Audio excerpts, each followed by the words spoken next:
Well, happy International Women's Day. I am so excited to be joined by three phenomenal women themselves sitting here today. We're going to talk about what it's like to rebuild and build your business during one of the arguably most critical times for women, for the United States, for the world, and how we're going to be building and pushing through the SheCession.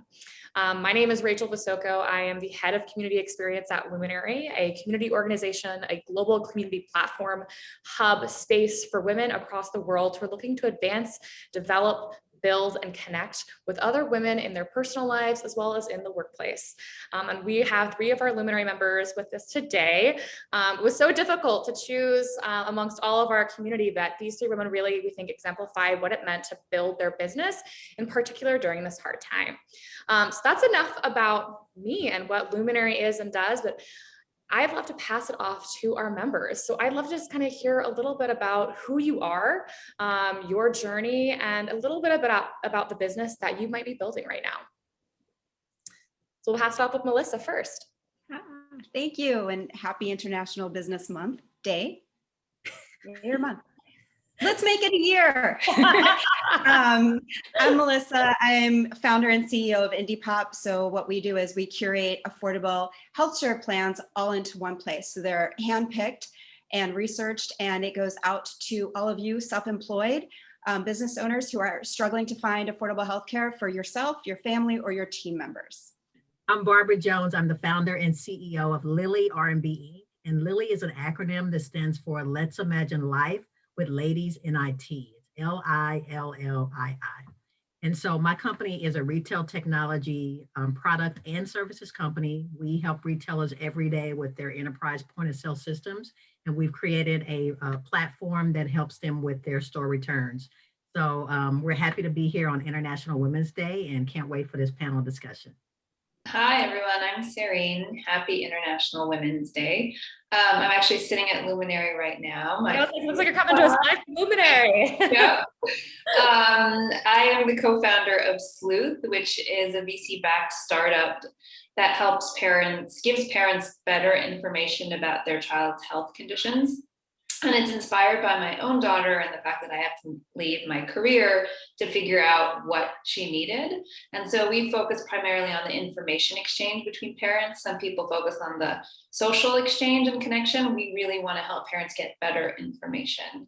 So I was here and I had a webinar the other day and I had Advocate Like a Mother. So Sleuth, which is the name of our company, also means a family of bears. So I'm kind of like that mama bear. So it's good to be here. I love it. This Sleuth, a family of bears. So fun. So I think all three of you have phenomenal businesses, critical businesses for what we're looking at, not just this year, but every year moving forward. So how have you navigated building and rebuilding your business over this past year? SEHREEN, we can just start with you. Perhaps, a lot of healthcare needs, and Melissa as well. Kind of how have you navigated this year in particular in building your business? So we actually started our business, we incorporated right before the pandemic hit. And I think the reality for me was having everyone at home, including my kids. And that was really, really tough. And it only started getting better when in terms of work-wise, luckily everyone was safe and healthy, and that was a huge privilege.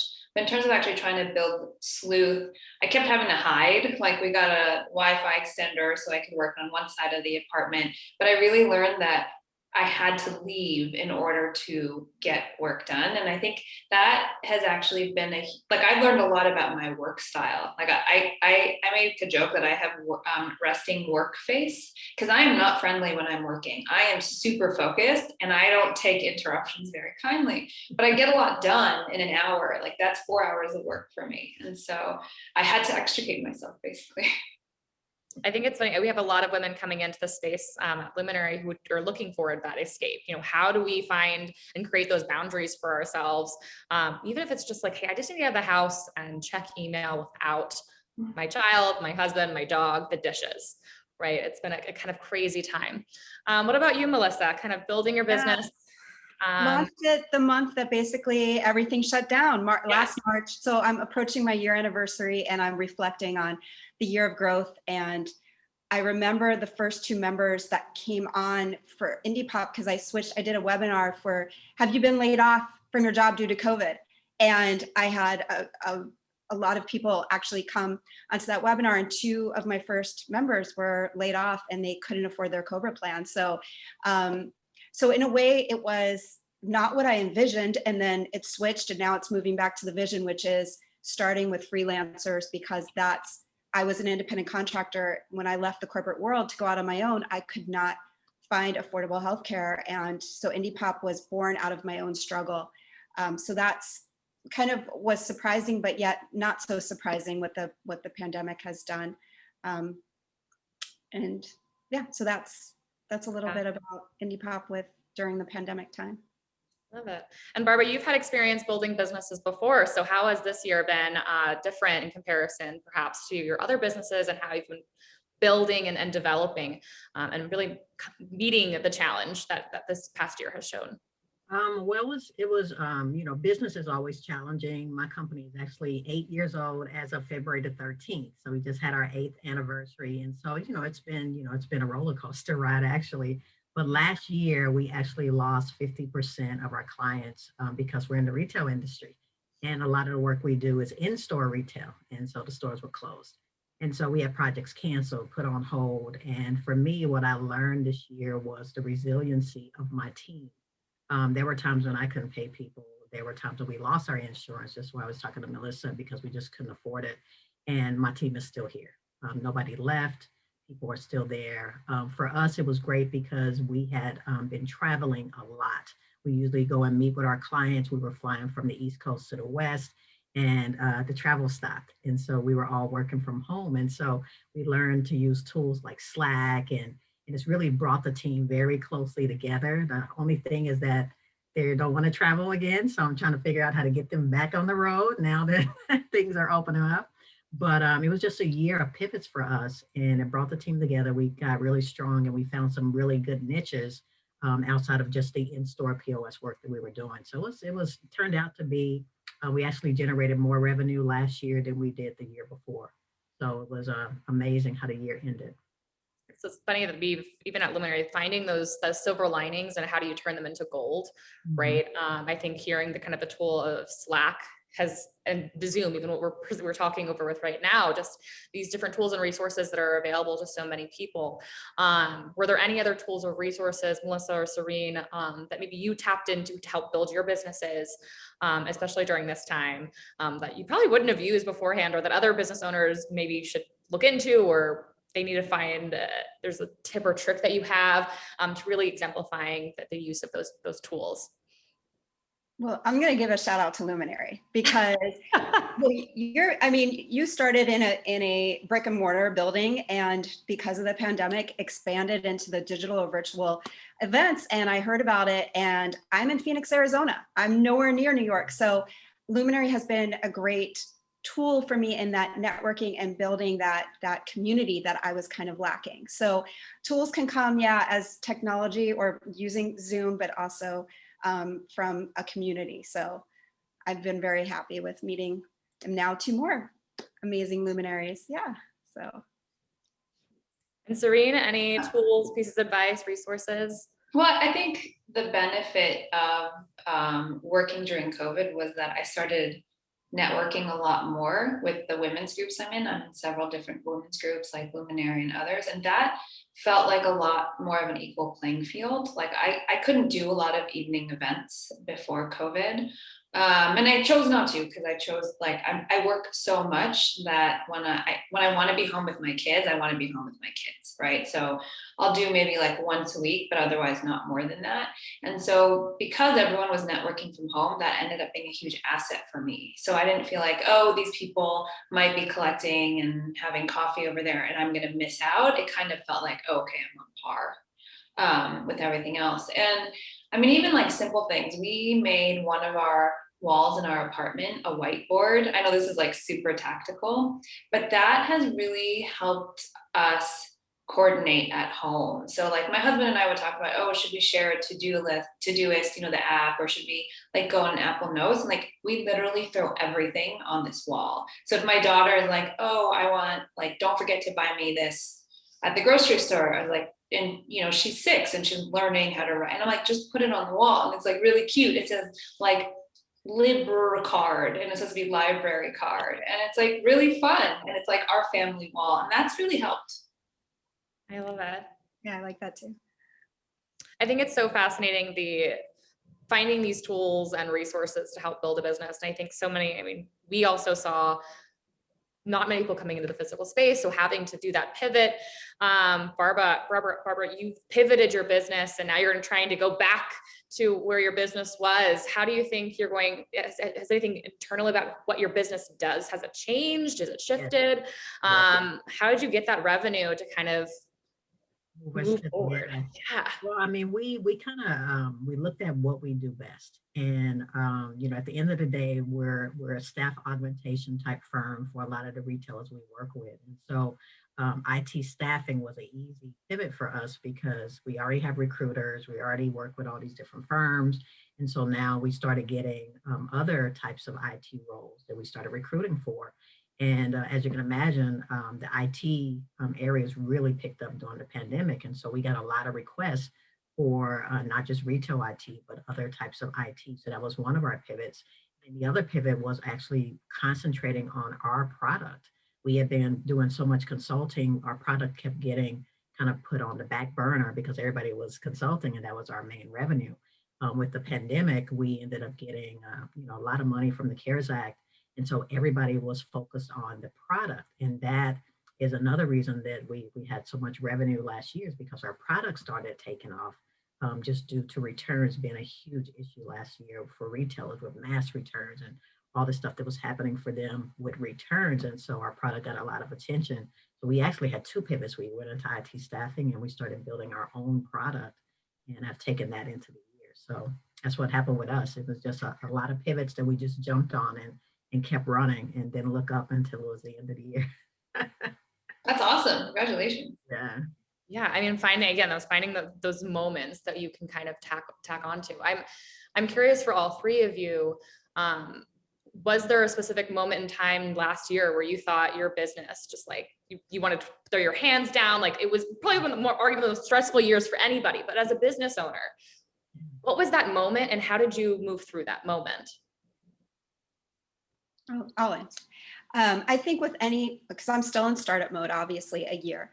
And I think it's one of the hardest things, but the most rewarding things that you can ever do with your life is when you believe in something that comes out of your own personal experiences. And I think both women are shaking their heads, yes. And so the moments where something doesn't go according to plan, because what does really, I mean, look at this pandemic, nobody scheduled that, right, for 2020. I think let's have a pandemic. Just like with healthcare, I think I'm gonna, you know, get an appendicitis this year. These things just aren't scheduled. So my mindset had to be, there are gonna be some high highs and low lows, and to just get prepared mentally for what these next few years are going to be like and keep going. I have some really great advisors too. So I think a support system is my advice. When you are going out doing something, whatever it is on your a new endeavor, to have that support, because sometimes those little voices on your shoulder will get really loud. So make sure you have the ones with the positive reinforcement out there that says you can do it, and keep going. Yeah, I completely agree. I had a moment this summer where my body completely gave up. Like I couldn't move out of my bed. Like I couldn't even take a step. I was in such extreme pain, I couldn't even walk. And after, you know, running around to a bunch of doctors, which is kind of funny because I had the adult version of the product that I'm trying to build, I realized it was basically stress. Like it was just such severe stress. And that ended up being a complete reset in my family. And I just started deciding that I was going to let go of some things. And like, if things aren't perfect, that's fine. Cause like my health is more important. My family's mental health is more important. And I was just telling someone recently, I was like, I dropped the perfectionism. I was never going to drop the business. I've never had a moment that I was like, I'm going to drop this business because I believe in it so much, and I'm already not making money off of it. So I must really believe in it. You know what I mean? Like if I'm going to sacrifice an income and do this, and I obviously am gonna keep at it. But I think the combination of like therapy and letting myself let go was really key for me getting out of that really critical moment of stress. And I feel like those things are going to help me at every point in the business. Like I've been going to therapy for a couple of years after my father died. I decided that I was going to do it, and I would have never thought it would have given me such clarity of thought. Like I am such a clearer thinker now compared to 3 years ago, because I know what to do with those thoughts, and that makes me a better business person. And so like desperately needing that resource every week has made me input into the business in a way that gives me a lot more confidence in everything I do. And Barbara? Yeah, Rachel, for me, I think, there were, when we lost 50% of the clients, and I have very expensive consultants on my team. So I was thinking, that I don't know what I'm going to do. If I let them go, at least they can get unemployment. And so that thought kind of crossed my mind. But my team is the reason I didn't do it, is because, we're like this small family, and we're building something great together. And so everybody was like, let's just figure out what we can do. So we came up with, best case scenario, middle case scenario, and the worst case scenario. And we just had plans for each scenario that happened. And so it ended up being, we got the CARES Act, which was over 6 figures of funding. We were able to start building the product. We ended up getting, in a big pitch competition. So a lot of that best case scenario happened to us. And so that kind of got my head out of, the gloom and doom and what are we going to do? And it was really the team that all came together and said, let's build this company. We don't get paid this week, we'll they'll keep working, but I stayed in it because of my team. I'm happy that they believe in me enough to keep going. And now, this year started out really great for us. Yeah, I think there's so much more when you're building a business. It's not just the product or the finances. It really is your mental health, it is the people you surround yourself with. It is staying focused on what you're doing on your mission and why you're doing it. It's a lot more than just what goes down on a sheet of paper. So just hearing all 3 of your stories is phenomenal. We'll kind of close it out by, if you could say one thing to yourself, a year ago, knowing what you know now, the obstacles that you've endured, the kind of conversations, the breakdowns, the celebrations, what would you have told yourself, potentially another founder who might be in a position that you were in a year ago? Okay, so this is when I've had this question several times, and one thing I would tell myself is that a lot of the companies, a lot of the technologies, a lot of the things that we know about today came out of a low point in history. It was like when the markets were crashing, that people really got creative and they innovated. And so I just feel like I would have told myself a year ago, don't panic. You guys are going to come up with something great out of this pandemic. And it's going to be one of your best years. And that's what I just want to tell the ladies, is that this is a time when you can really do something great, because everything is needed now. This is this whole new normal. We can create what the rest of this year and the next few years look like. So this is the time you get creative. So get excited about what's going to happen this year.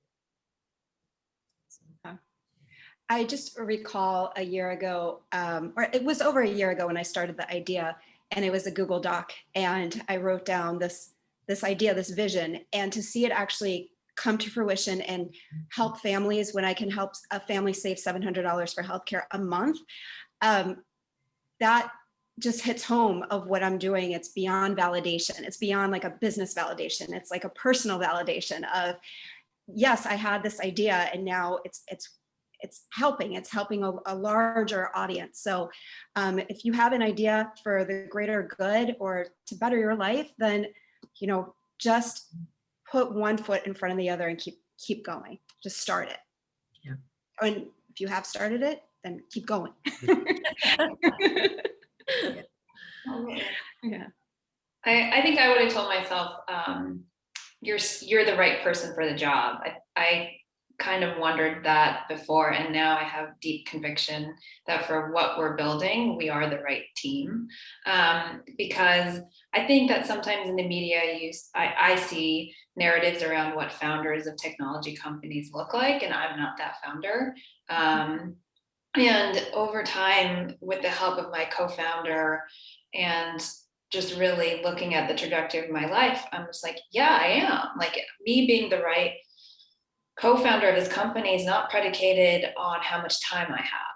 It's not predicated on kind of like how cool I am. It's predicated on the fact that I have deep, deep experience of going through this problem. I represent my users, and I have the background of like technology and the user journey that I think that we can build something really meaningful. And I'm not discounted because I'm a mom. Do you know what I mean? Like, I'm not discounted because, you know, I have other obligations that I prioritize that are important to me. It still makes me just as good. And I think I would have told myself a year ago that even though it feels like COVID is really kind of fraying you at the edges, that doesn't mean that you're any less the right person for this. I love it. Well, thank you to the three of you for just sharing your stories, the obstacles, really, I've learned more about the three of you in your businesses. I know I've met you, I've read about you, you're part of our community, but now I feel like I have a deeper understanding of really what you've been through this past year. And hopefully everyone who's watching this as well. We'll have all of your bios as well as where you can find each of these three women on the internet, how you can get in touch with their businesses, how you can support their businesses, give their Instagram if they have them, their social medias a follow, really sharing the story of who are women, what they're building, and how we can advance them is what really we believe here at Luminary. And for anybody who's interested in becoming a Luminary member and meeting these women and connecting with them, all through the month of March, we're having all of our programming open. So it's totally free and accessible. We're challenging the access. We want more women in the pipeline. We need more women founders. We need more supporters for the three of these amazing women. So join us at our programming this month, and we'll see you soon. Happy International Women's Day, everybody.